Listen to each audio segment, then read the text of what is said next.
আসসালামু আলাইকুম রহমতুল্লাহি ওবরকাতু। আমি এখন ডিমের মধ্যে পোকা ধরতেছি। বিচ্ছু পোকাগুলো ওষুধ দিয়ে দমানো যাচ্ছে না, তাই 3 দিন রাত জেগে পাহাড়ের মধ্যে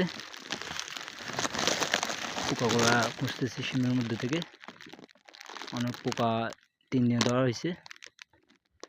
এগুলো সবগুলা শিম ছিল, সবগুলা খাই ফেলছে। একটা শিম এখন বিক্রি করতে পারি না আমি।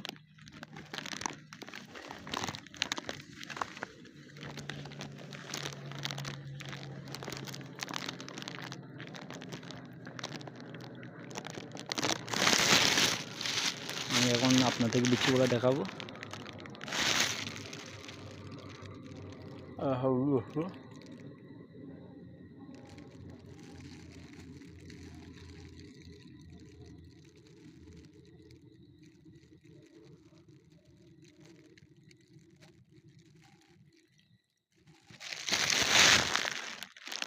সন্ধ্যা হলে খাওয়ার জন্য গাছের মধ্যে উঠে দিন বেলায় মাটিতে থাকে।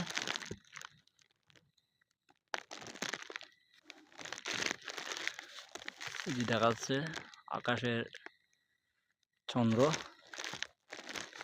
জ্যোৎস্না রাত, এখন আকাশে উঠছে চাঁদ। এইদিকে আমি করতেছি পোকার নিধনের কাজ।